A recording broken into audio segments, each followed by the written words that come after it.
Picture this, you're at New York's most exclusive charity gala.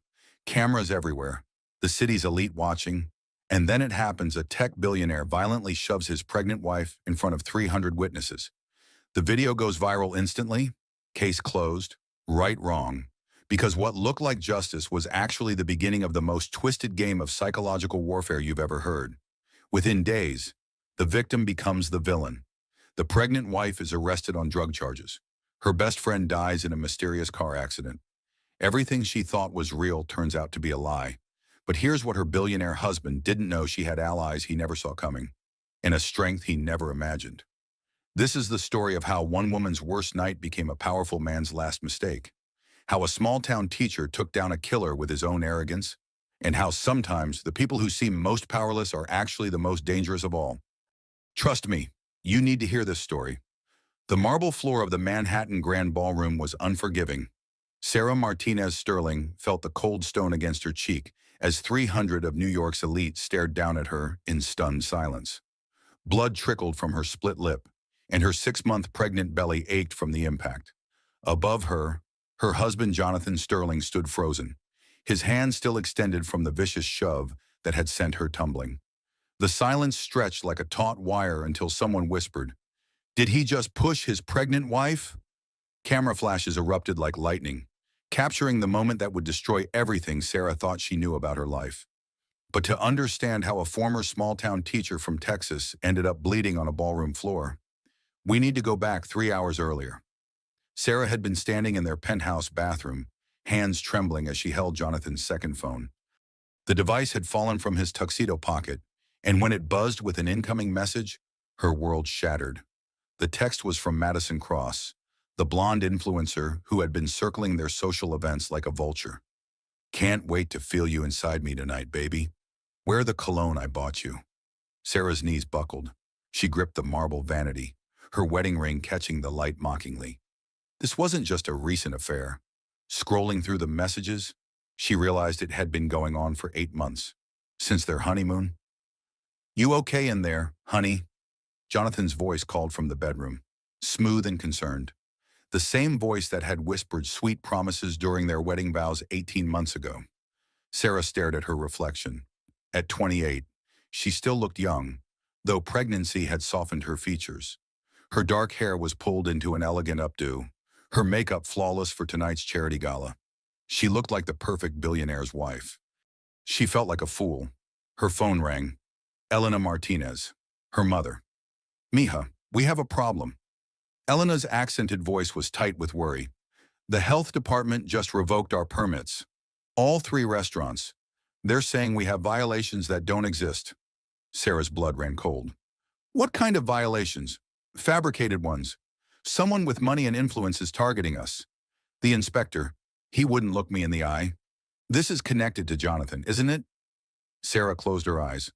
Jonathan had been pressuring her to cut ties with her mother's little taco shops, as he called them. He claimed they were beneath their social status. Now she understood. The restaurants weren't just Elena's livelihood. They were her pride.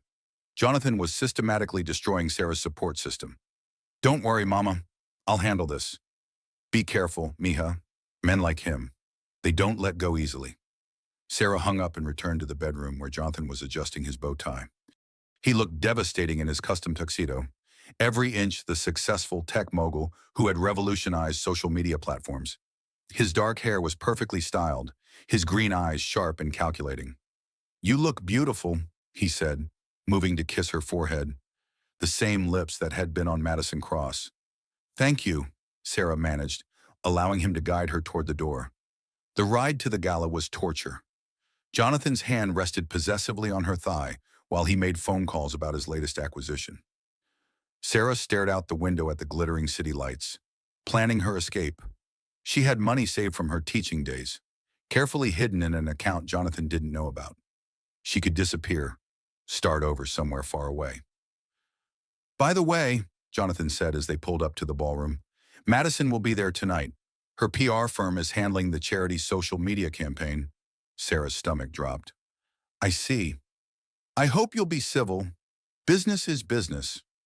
The threat was clear: behave or face consequences. The Manhattan Grand Ballroom was a monument to excess. Crystal chandeliers cast rainbow prisms across marble columns, and the city's elite mingled in designer gowns and tuxedos worth more than most people's cars. Sarah had never felt more out of place, despite wearing a $30,000 sapphire dress. "There's our golden couple," Richard Blackwood approached with his wife. Jonathan's business partner was a shark in expensive clothing, always smiling but never with his eyes. As they made small talk about quarterly earnings and yacht clubs, Sarah noticed Madison cross across the room. She wore a blood-red dress that clung to her surgically enhanced figure, her platinum blonde hair cascading in perfect waves. She was 24, beautiful, and everything Sarah wasn't. Madison caught Sarah's eye and smiled. It wasn't friendly. The charity auction was in full swing when Madison made her move. Sarah was bidding on a painting for a children's hospital when she felt a presence behind her. "Sarah, darling."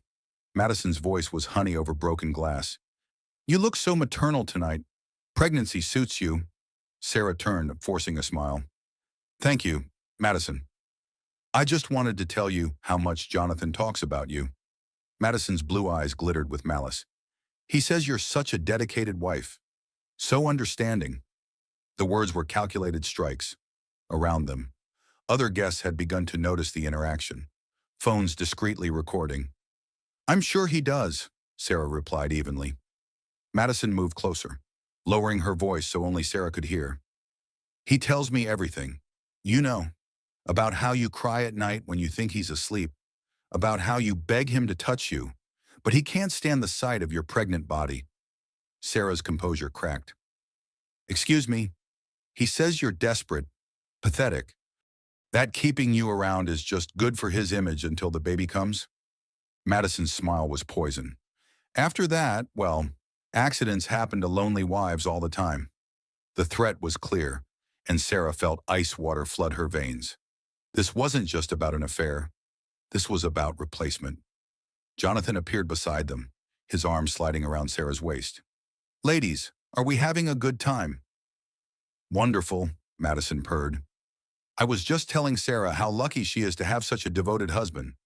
"I am lucky," Sarah said, her voice surprisingly steady. "If you'll excuse me, I need some air." She turned to leave, but Jonathan's grip tightened on her arm. "Stay. The auction isn't over." "I need to use the restroom," Sarah insisted, trying to pull away. "Sit down," Jonathan commanded, his voice low but sharp enough that nearby guests began to stare. Sarah had reached her breaking point. 18 months of psychological manipulation, months of isolation from her family, and now public humiliation while pregnant with his child. She pulled harder against his grip. "Let go of me, Jonathan." "Sarah." His voice carried a warning that made her blood freeze.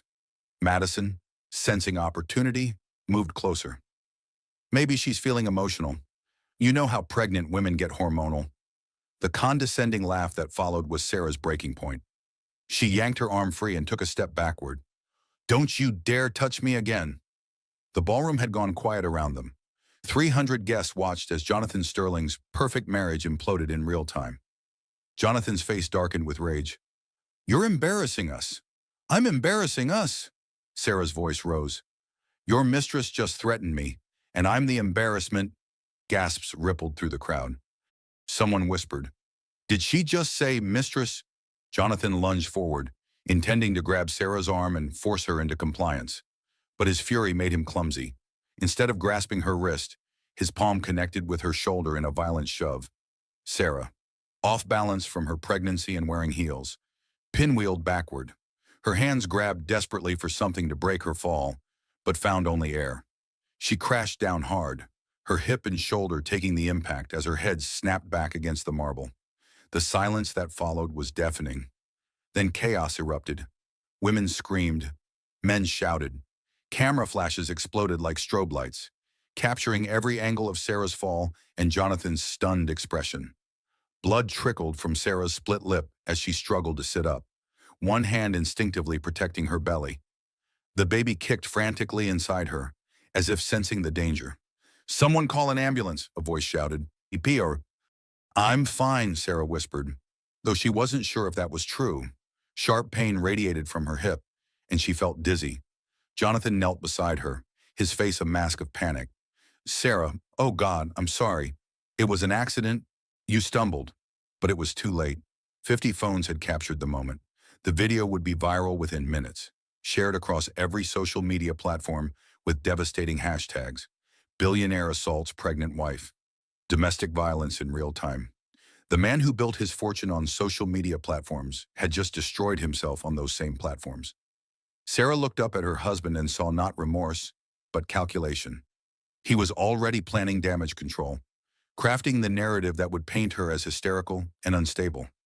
As paramedics arrived and helped her onto a stretcher, Sarah made a decision. She would not be Jonathan Sterling's victim. She would not disappear quietly into the night. She would fight back. The ambulance ride to Mount Sinai Hospital was a blur of sirens and medical questions. Sarah's vital signs were stable, but the paramedics insisted on monitoring the baby. As they wheeled her through the emergency department, she caught glimpses of news vans already gathering outside. Dr. Amanda Foster, the attending physician, was thorough and kind. After an hour of tests and monitoring, she delivered cautiously good news. "The baby appears to be fine," Dr. Foster said, studying the ultrasound. "Strong heartbeat, normal movement, but you've suffered a mild concussion, and we need to watch for any signs of internal bleeding." "Thank you," Sarah whispered, relief flooding through her. "Mrs. Sterling," Dr. Foster's voice grew serious. "I have to ask, are you safe at home?" Sarah met the doctor's concerned gaze. "I don't know." Dr. Foster nodded grimly. "I'm required to report suspected domestic violence. A social worker will be by to speak with you." Meanwhile, 3 floors above in the hospital's VIP suite, Jonathan was holding an emergency meeting with his crisis management team. His phone buzzed constantly with calls from board members, investors, and media outlets. "The video has 12 million views," his publicist announced grimly. "Twitter is calling for your arrest. The hashtag Justice for Sarah is trending worldwide." Jonathan paced the small room like a caged animal. "Fix it. I don't care what it costs." "Sir, this isn't something we can simply buy our way out of," his lawyer warned. "Assault charges are likely. Your wife could own half your assets in a divorce. She signed a prenup. Prenups can be invalidated if there's evidence of coercion or abuse." Jonathan's empire was crumbling in real time. Sterling Technologies stock had already dropped 15% in after-hours trading. His board was demanding answers. The charity gala assault had become the lead story on every major network. But Jonathan Sterling hadn't built a billion-dollar empire by backing down from fights. "Get me everything on Sarah's past," he told his team. "Medical records, financial history, personal relationships. I want ammunition."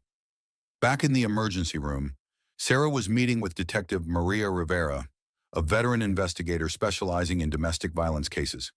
"I've seen the video," Detective Rivera said gently. "What happened tonight wasn't your fault." "He's never hit me before," Sarah said. "But the psychological abuse has been constant, isolating me from friends, controlling my access to money, threatening my mother's business." Detective Rivera took detailed notes. "Are you willing to press charges?"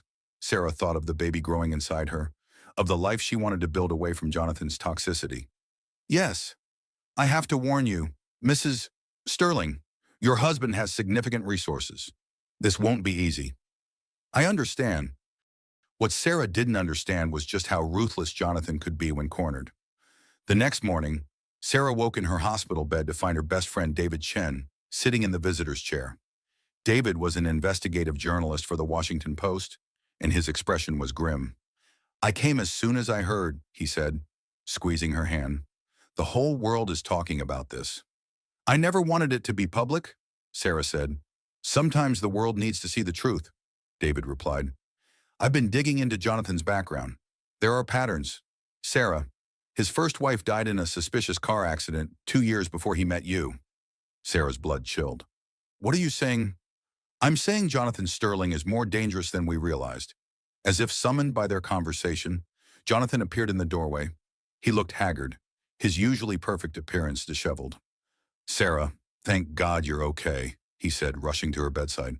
"I've been worried sick." "Get out," Sarah said flatly. "Please, let me explain. I never meant to hurt you." It was the stress, the pressure. I'll get help. Go to therapy. Whatever you want. His performance was Oscar-worthy, complete with tears and trembling hands. But Sarah had learned to see through his manipulations. I said, get out! Jonathan's mask slipped for just a moment, revealing the cold calculation beneath. Then he noticed David and his expression hardened. I see you've been poisoning her against me, Jonathan said to David. I've been telling her the truth about you, David replied evenly. Be very careful, Mr. Chen. False accusations can be costly. The threat was clear, but David didn't flinch. So can felony assault charges. After Jonathan left, Sarah felt a mix of relief and terror. She was free from his immediate presence, but she knew this was just the beginning of a much larger war. That afternoon, her mother Elena arrived from Texas, her face etched with worry and fury. Mija, I saw the video, Elena said, embracing her daughter carefully. That man, he's un monstro. I'm pressing charges. Mama, I'm filing for divorce. Elena's eyes blazed with pride. Good. You are stronger than he thinks. But even as Sarah began planning her escape from Jonathan's web of control, she had no idea that her husband was already implementing a plan that would turn her victory into devastating defeat. The war for Sarah's freedom was just beginning. 3 days after the assault, Sarah was discharged from the hospital to a media circus. Photographers and reporters lined the street, shouting questions as hospital security escorted her to a waiting car. The viral video had made her the face of domestic violence awareness, but the attention felt overwhelming.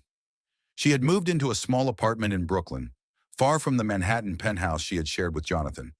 The space was modest but felt like freedom after months of living in Jonathan's gilded cage. Her lawyer, Patricia Wong, was optimistic about their case. The video evidence is damning, Patricia explained during their meeting. Combined with your medical records and testimony about the psychological abuse, we have a strong foundation for both criminal charges and a favorable divorce settlement. Sarah felt cautiously hopeful. For the first time in months, she could see a path forward that didn't involve Jonathan controlling every aspect of her life.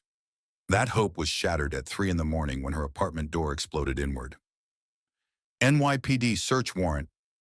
Sarah jerked awake as armed officers flooded her bedroom, their flashlights blinding her. She struggled to sit up, confused and terrified. Sarah Martinez Sterling, you're under arrest for possession of controlled substances with intent to distribute, the lead officer announced. What, that's impossible. They found the drugs exactly where Jonathan's people had planted them during the staged burglary the night before. 2 kilograms of cocaine, carefully hidden in Sarah's bedroom closet behind winter clothes. As the officers handcuffed her, Sarah's mind raced. This was Jonathan's counterstrike, perfectly timed and brutally effective.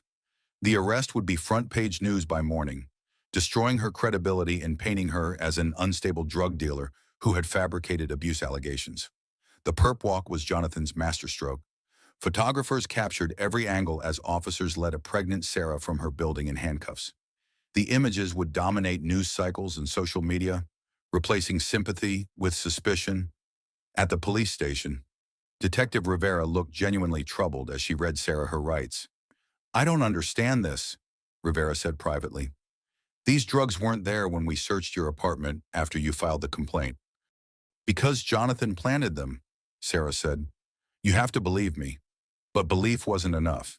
The evidence was physical and undeniable.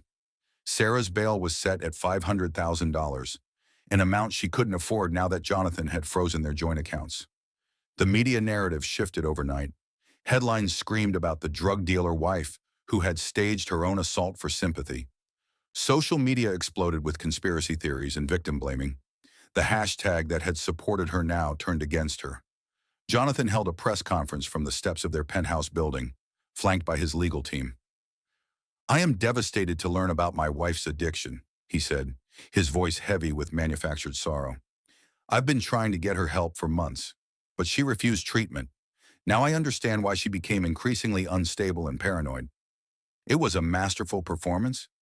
Jonathan positioned himself as the suffering husband of an addict, forced to protect his unborn child from a dangerous mother.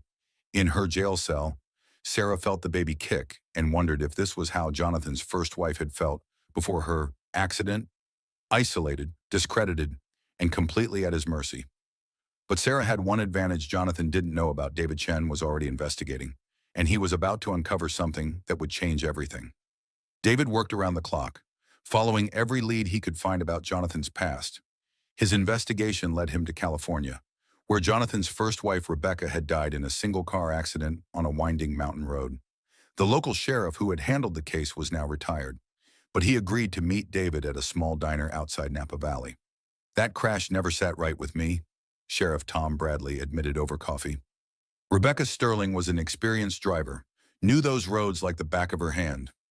But the car went off the road at the exact spot where there were no guardrails. "You think it was intentional?" "I think her husband had motive. She was about to divorce him and take half his startup money. Plus, her life insurance policy was for $10 million. David felt his pulse quicken. "Did you find any evidence?" "Nothing that would stick in court, but the brake lines had been tampered with, made to look like normal wear, but someone with mechanical knowledge could have weakened them just enough." David thanked the sheriff and immediately began the drive back to New York. He had enough to plant reasonable doubt about Jonathan's character, possibly enough to help Sarah's case. He never made it. The accident happened on Interstate 80, just outside of Reno. According to the police report, David's rental car had a tire blowout and rolled multiple times before catching fire. He was killed instantly. The news reached Sarah in her jail cell through a guard who mentioned seeing it on television. The words hit her like physical blows. David, her loyal friend who had been fighting to clear her name, was dead, but the worst was yet to come. 2 days later, Patricia Wong visited Sarah with devastating news. "David's death wasn't random," Patricia said quietly. "Before he died, he transferred a significant sum of money into an offshore account. The FBI is investigating whether you two were partners in a drug distribution network." Sarah stared at her lawyer in shock. "That's impossible. David would never." "There's more. They found evidence that David had been feeding information to tabloid reporters about your marriage. Emails showing he was paid $50,000 for exclusive details about your relationship with Jonathan. The betrayal cut deeper than any physical wound. David, who she had trusted completely, had been selling her secrets. Or had he? Sarah's mind raced, trying to process this information. "Someone's setting him up," Sarah said. "Even in death, Jonathan is destroying David's reputation to discredit anything he might have found." But without proof, Sarah's protests sounded like the desperate claims of a guilty woman. Her legal situation went from bad to catastrophic when the FBI added conspiracy charges to her case. The stress of David's death, the mounting legal pressure, triggered early labor. Sarah was rushed from jail to the hospital at 32 weeks pregnant, her body finally succumbing to months of psychological and physical trauma. Baby Isabella was born weighing only 4 pounds, immediately whisked away to the neonatal intensive care unit. Sarah was allowed only a brief glimpse of her daughter before being returned to custody. Jonathan arrived at the hospital within hours, accompanied by his lawyer and a child services representative. "Due to Mrs. Sterling's incarceration and the danger she poses," his lawyer explained to the judge via video conference, "Mr. Sterling is requesting immediate emergency custody of the infant." Sarah watched helplessly from her hospital bed, still in handcuffs, as Jonathan was granted temporary custody of their daughter. He hadn't even looked at Sarah during the hearing, his attention focused entirely on the legal proceedings. "You can't take her from me," Sarah pleaded as they prepared to transfer Isabella to a different hospital. "I'm protecting our daughter from a drug-addicted criminal," Jonathan replied coldly. "You did this to yourself." As they wheeled Isabella's incubator past Sarah's bed, she caught a glimpse of her daughter's tiny face. The baby's eyes were closed, monitors tracking her fragile vital signs. "I love you, Isabella," Sarah whispered. "Mommy's going to find a way back to you." Jonathan leaned close to Sarah's ear, speaking so quietly that only she could hear. "You'll never see her again," he said, "just like Rebecca never saw her children again after her accident." The threat was clear. Jonathan had killed before, and he would kill again if necessary to protect his secrets and maintain control. Sarah realized she was completely alone. David was dead. Her mother was dealing with the destruction of her business, and her baby was in the hands of a murderer. But sometimes, when you've lost everything, you discover a strength you never knew you had. 2 weeks into Sarah's incarceration, She received an unexpected visitor. Madison Cross looked different without her usual glamorous styling, younger, more vulnerable, with dark circles under her eyes. "I know you hate me," Madison said, speaking through the prison phone. "But I had to come." Sarah studied the woman who had helped destroy her life. "What do you want to help you?" Madison's voice shook. "Jonathan is planning to kill you. Just like he killed David. Just like he killed his first wife." Sarah felt a chill. "Why should I believe you?" Madison pulled out her phone, showing Sarah a recording app. "Because I've been recording our conversations for months. I have evidence of everything." The recordings were damning. Jonathan's voice, clear and unfiltered, discussing how to eliminate threats to his empire. David's accident had been meticulously planned, down to the specific location where the tire blowout would be most deadly. "He told me he had to get rid of David because your friend was getting too close to the truth about Rebecca," Madison explained. "Jonathan rigged her car's brakes, made it look like an accident." "Why are you doing this?" Sarah asked. Madison's composure cracked. "Because I'm pregnant too, and yesterday, he told me that once you're dead, I'll need to disappear as well. He can't risk any loose ends." The alliance between Sarah and Madison was born of mutual desperation. Both women realized they were disposable pawns in Jonathan's game of power and control. Madison had been recording Jonathan for months, initially as insurance against him abandoning her. Now those recordings could save both their lives. "The problem is getting anyone to believe us," Madison explained. "Jonathan has people everywhere, police, judges, prosecutors, but there's someone who's been watching him for years." Detective Rivera had been investigating Jonathan Sterling long before Sarah's case. The similarities between Rebecca's death and the mounting evidence against Sarah had triggered her attention. "I've been building a file on your husband for 2 years," Rivera told Sarah during a secret meeting arranged through Madison. "But I need more evidence to move against him." Rivera explained that Jonathan's first wife, Rebecca, had tried to expose his illegal business practices before her death. She had been gathering evidence of money laundering and tax evasion, information that died with her in that mountain car crash. "If we can prove Jonathan murdered Rebecca and David, everything else falls apart," Rivera said. "The drug charges, the conspiracy allegations, it all becomes part of his pattern of silencing threats." But they needed Jonathan to incriminate himself, and that required Sarah to take an enormous risk. The plan was for Sarah to agree to a prison meeting with Jonathan, wearing a wire provided by Rivera.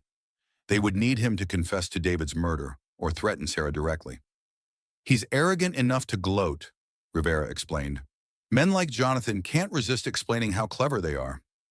Sarah agreed, knowing it might be her only chance to see Isabella again. If the plan failed, Jonathan would certainly have her killed in prison, making it look like suicide or an attack by another inmate. The meeting took place in the prison's attorney conference room. Jonathan arrived looking perfectly composed, his expensive suit and confident demeanor marking him as a man still in control. "Sarah, you look terrible," he said, taking the seat across from her. "Prison doesn't suit you." "What do you want, Jonathan?" "I want to offer you a deal. Plead guilty to the drug charges, accept a 20-year sentence, and I'll make sure Isabella is well cared for. You'll even get supervised visits once a month." Sarah forced herself to appear broken and defeated. "And if I refuse," Jonathan's smile was cold, "accidents happen in prison, just like they happened to David on that highway, just like they happened to Rebecca on that mountain road." Sarah's heart raced, but she kept her expression neutral. "You killed them." "I eliminated threats to my family's security," Jonathan corrected. "David was getting too close to information about Rebecca's unfortunate accident. As for you, well, you've become more trouble than you're worth." He leaned forward, his voice dropping to a whisper. "But Isabella needs her father, so you have a choice. Die in prison fighting charges you'll never beat, or live in prison knowing your daughter is safe with me." "Some choice," Sarah said bitterly. "It's more than Rebecca got, more than David got. I'm being generous because you're the mother of my child." Jonathan's arrogance had provided exactly what Rivera needed. His confession to murdering David and Rebecca, combined with his direct threat against Sarah, would be enough to arrest him for conspiracy to commit murder. But as Jonathan stood to leave, he paused and looked directly at the spot where Sarah's wire was hidden. "Oh, and Sarah," he said with a knowing smile, Tell Detective Rivera I said hello. Sarah's blood turned to ice. Jonathan knew about the wire. He had known from the beginning. Did you really think you could outsmart me? Jonathan laughed. I own half the police force, sweetheart. Rivera's been feeding me information about your little investigation from day one. Sarah realized with growing horror that she had walked into another trap. The wire recording would never see the light of day. Rivera was working for Jonathan, and now Sarah had provided him with the perfect excuse to have her killed. Guards, Jonathan called out. I think my wife is having a medical emergency. As prison guards rushed into the room, Sarah understood that this was probably the last conversation she would ever have. Jonathan had outmaneuvered her again, and this time, there would be no escape. As the guards approached, Sarah braced herself for whatever fabricated medical emergency Jonathan had planned, but instead of restraining her, they moved toward Jonathan.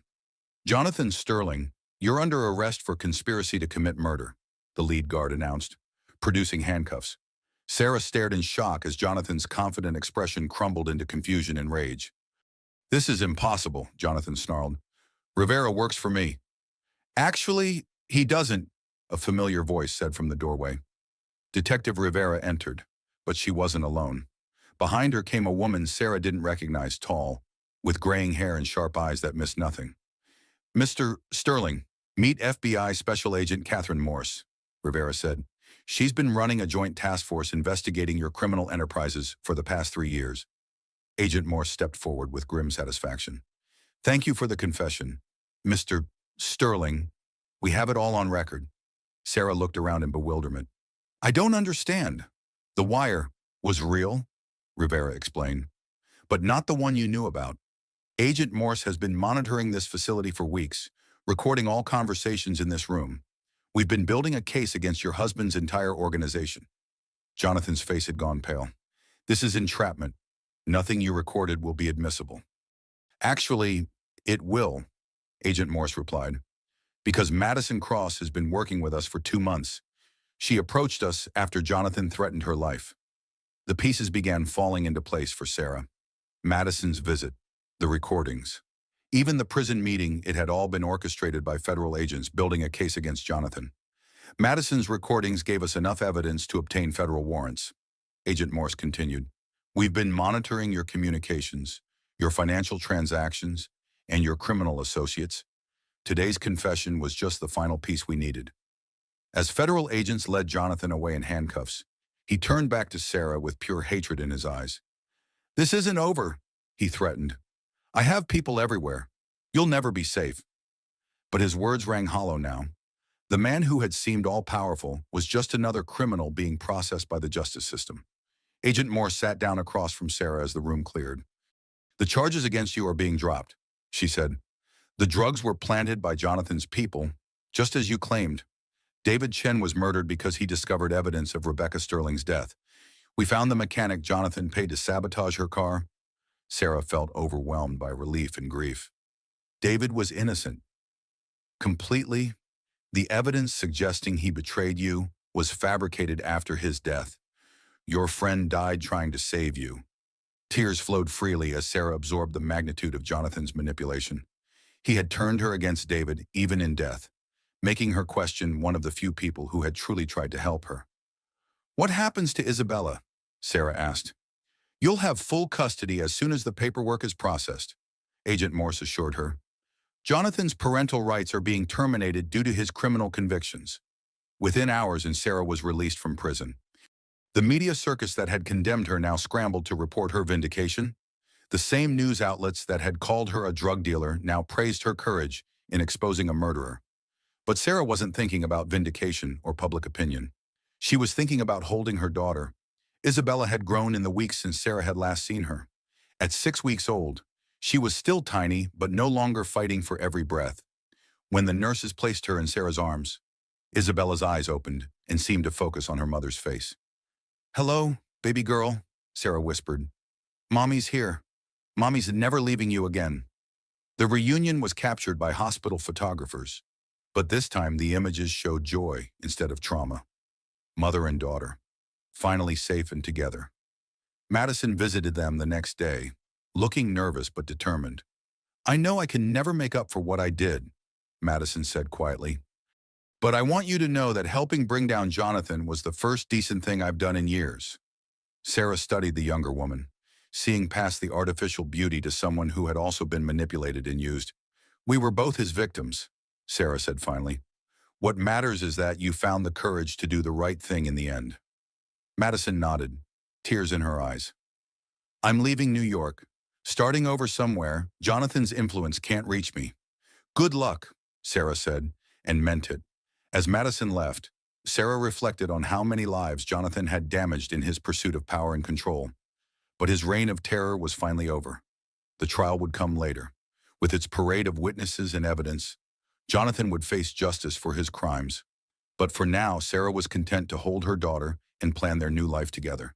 6 months later, Sarah sat in the front row of a packed federal courtroom as Jonathan Sterling's trial reached its conclusion. The man who had once commanded boardrooms and social gatherings now sat at the defendant's table. Looking diminished in his prison jumpsuit, the prosecution had presented a devastating case. Madison's recordings, financial records showing payments to the mechanic who sabotaged Rebecca's car, phone records proving Jonathan had orchestrated David's murder. The evidence was overwhelming. "Ladies and gentlemen of the jury," the prosecutor began her closing argument. "Jonathan Sterling believed he was above the law. He believed his wealth and influence made him untouchable. Today, you have the power to prove him wrong." Sarah held Isabella close as the prosecutor detailed Jonathan's crimes. Her daughter was now 7 months old, healthy and curious about the world around her. Isabella would never remember the trauma of her early weeks, but she would grow up knowing that justice had been served.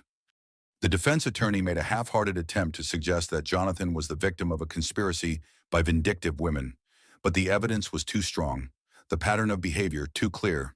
When the jury returned after only 3 hours of deliberation, Sarah knew what their verdict would be. "Guilty on all counts." The words echoed through the courtroom as Jonathan's empire finally crumbled completely. Guilty of first-degree murder in Rebecca's death. Guilty of conspiracy to commit murder in David's case.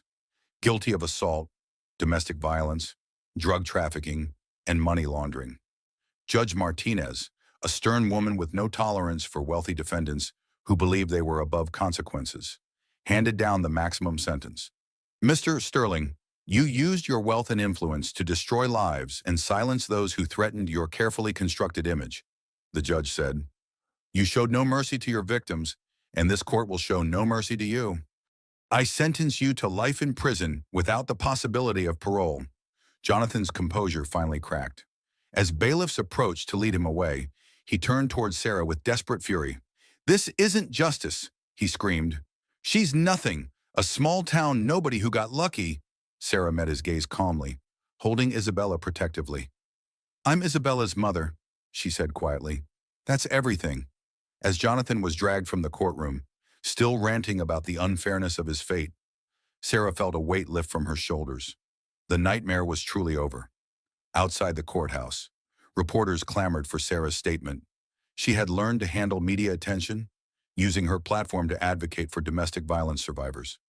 "Today's verdict sends a clear message," Sarah told the cameras. "No one is above the law. No amount of money or influence can protect someone who chooses violence and murder over accountability." A reporter asked about her plans for the future. "Isabella and I are moving back to Texas," Sarah announced. "We're going to help my mother rebuild her restaurant business, and I'm starting a foundation to help other domestic violence survivors." The Sterling Foundation would become one of the most effective advocacy organizations in the country, helping thousands of women escape abusive relationships and rebuild their lives. But that evening, as Sarah packed their belongings in the apartment they would soon leave behind, she reflected on how much she had changed. The naive teacher who had married a charming billionaire was gone, replaced by a woman who understood the true nature of power and how to use it responsibly. Elena arrived to help with the packing, her face glowing with pride and relief. "Mija, your father would be so proud," Elena said, watching Isabella play with her toys. "You fought for your daughter like a lioness." "I had a good example," Sarah replied, hugging her mother. "You taught me that real strength comes from protecting the people you love." As they finished packing, Sarah found a letter that had been delivered that morning. The return address showed it was from a women's prison in California. The letter was from Rebecca Sterling's sister, who had been following the trial. Thank you for getting justice for Rebecca. The letter read, she tried to stop Jonathan, but no one believed her. You succeeded where she couldn't. My sister can finally rest in peace. Sarah felt tears in her eyes as she read about Rebecca's attempts to expose Jonathan's crimes. Like Sarah, Rebecca had been dismissed as a hysterical wife, but Rebecca's death had not been in vain. It had provided crucial evidence that helped convict her killer. That night, as Sarah nursed Isabella before bed, she thought about all the women who had suffered at Jonathan's hands. Rebecca, who had died trying to escape. Madison, who had been used and manipulated. The countless employees and business partners who had been threatened or destroyed. But she also thought about the women who had found their strength. Madison, who had risked everything to help bring Jonathan down. Detective Rivera, who had never stopped investigating. Agent Morse, who had built an airtight case. Elena, who had raised a daughter strong enough to fight back.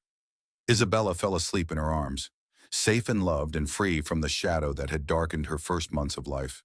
1 year later, Sarah stood in the renovated dining room of Casa Martinez, watching her mother direct the kitchen staff with the same fierce efficiency that had built a successful restaurant chain from nothing. The Sterling Foundation had provided the funding to rebuild Elena's restaurants after Jonathan's sabotage, but they had become something more ambitious. Each location now served as a community resource center, offering legal aid, counseling services, and job training for women escaping abusive situations. The lunch rush is about to start, Elena called out. Sarah, can you help with the front? Sarah smiled, adjusting Isabella's carrier as she moved to greet arriving customers. Isabella was walking now, a fearless toddler who charmed everyone she met. She would grow up surrounded by strong women who had overcome impossible odds. The foundation's work had attracted national attention. Sarah found herself testifying before Congress about domestic violence legislation, speaking at conferences, and consulting with other organizations. The teacher who had once felt powerless in her own marriage had become a voice for thousands of women seeking justice. But the most satisfying moments were the quiet ones, like when she received a letter from a woman in Oregon who had escaped her abuser after reading about Sarah's story, or when a survivor graduated from one of the foundation's job training programs and found financial independence. Mrs. Bennett, a young woman, approached nervously. Sarah had legally changed her name back to Bennett after the divorce was finalized. Please call me Sarah. How can I help you? The woman was about 25, with bruises barely concealed under makeup. Sarah recognized the signs immediately, the flinching at sudden movements, the constant checking of her phone, the way she positioned herself near the exit. I saw your interview on television last week, the woman said quietly, about getting out safely. I think I need help. Sarah sat down with her, Isabella playing contentedly nearby. Over the next hour, she listened to a familiar story of escalating control and violence, but this time Sarah could offer real solutions, safe houses, legal representation, job training, and most importantly, hope. You don't have to live in fear, Sarah told her. There are people who will help you build a new life. As the woman left with contact information and a safety plan, Sarah felt the deep satisfaction that came from turning personal trauma into purposeful action. That evening, she received a call from Agent Morse with an update on Jonathan's situation. He's been transferred to administrative segregation, Morse reported. He was caught trying to organize attacks on other inmates he believed were cooperating with authorities. The man still thinks he can intimidate and control people from prison. Some things never change, Sarah said. Actually, there's something else. We've been investigating his business associates, and we've uncovered evidence of a larger criminal network. Your testimony helped us understand how these organizations operate. We've arrested 12 more people in the past month. Sarah felt a grim satisfaction, knowing that Jonathan's downfall had led to justice for other victims.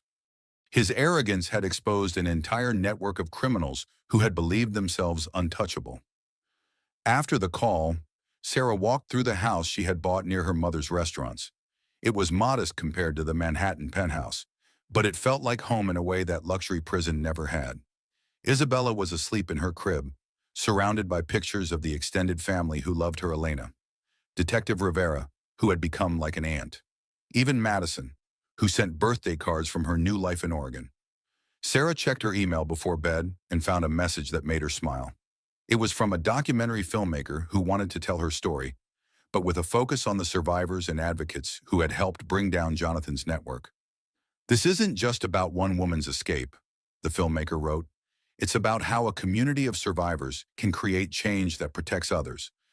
Sarah agreed to participate, knowing that visibility could help more women recognize the signs of abuse and seek help earlier. As she prepared for bed, Sarah reflected on how much her life had changed. 2 years ago, she had been trapped in a marriage that was slowly destroying her. Now she was building something meaningful from that trauma. Isabella stirred in her sleep, and Sarah went to check on her. Her daughter would grow up knowing that women could fight back, that justice was possible, and that survivors could become advocates. Looking at Isabella's peaceful face, Sarah whispered the promise she made every night. "You'll never have to be afraid the way Mommy was. We've made sure of that."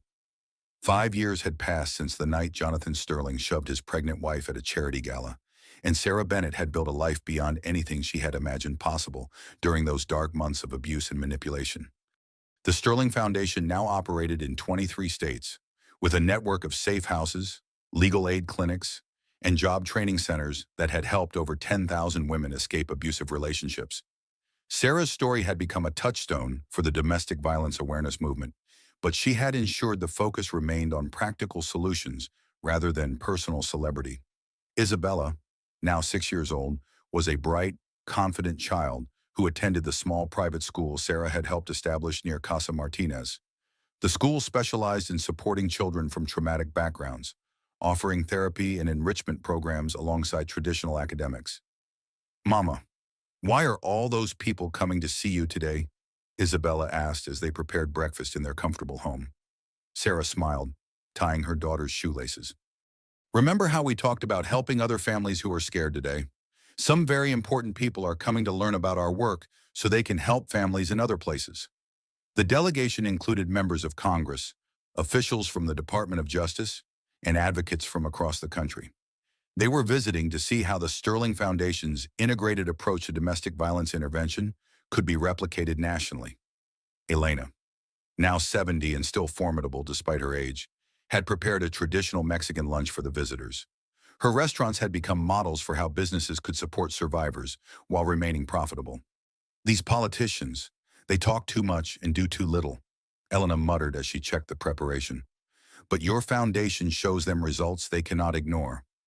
During the presentation, Sarah shared statistics that demonstrated the foundation's impact and 87% success rate in helping women permanently escape abusive situations, with only a 3% rate of returning to their abusers. The integrated support system of legal aid, counseling, job training, and safe housing had proven remarkably effective. But the most powerful moment came when Maria Santos, a program graduate, shared her story.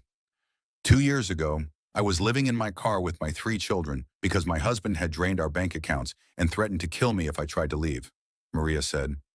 "The Sterling Foundation didn't just give me a safe place to stay, they helped me get my GED, learn computer skills, and start my own bookkeeping business. Now I employ 4 other women, all survivors like me."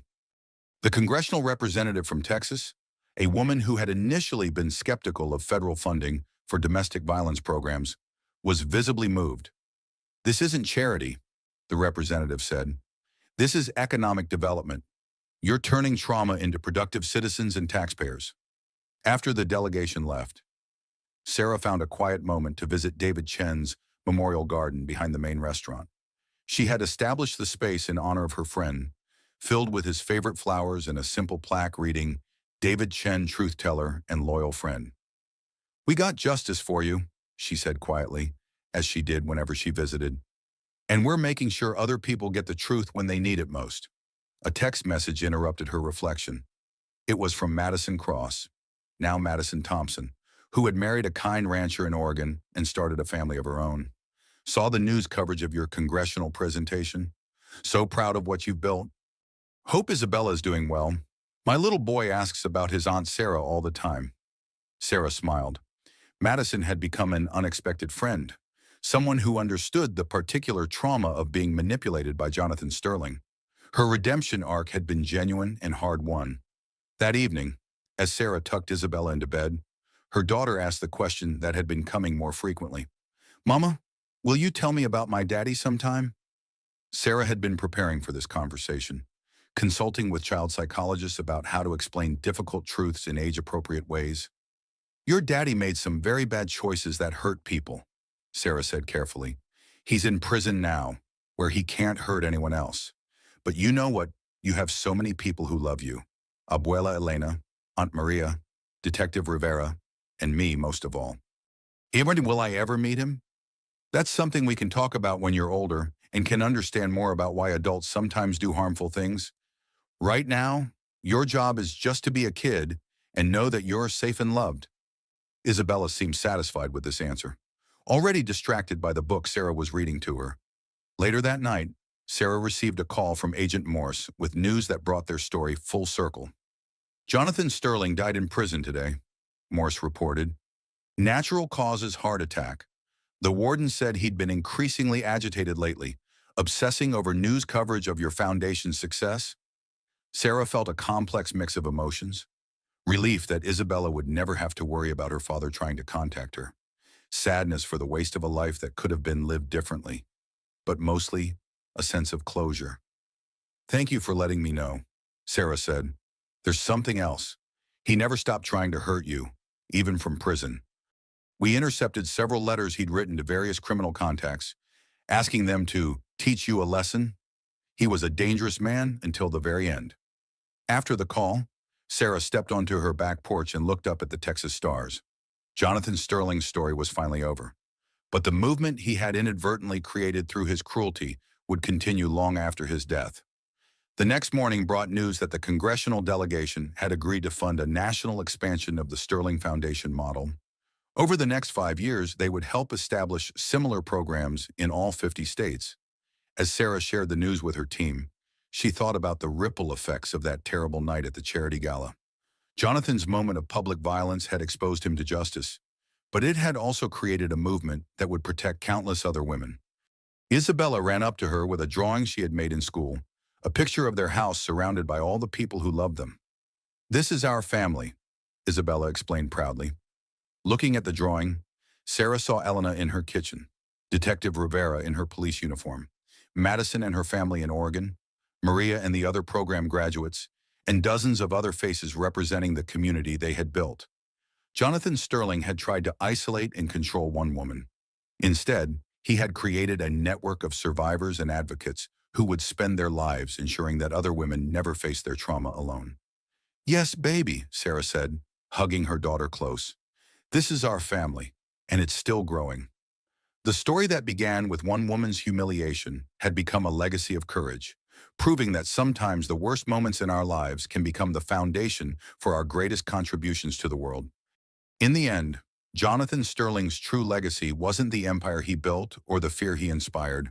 It was the strength he inadvertently revealed in the women he tried to break, and the movement they created to ensure that no one else would suffer as they had. Justice had been served, but more importantly, hope had been multiplied across thousands of lives.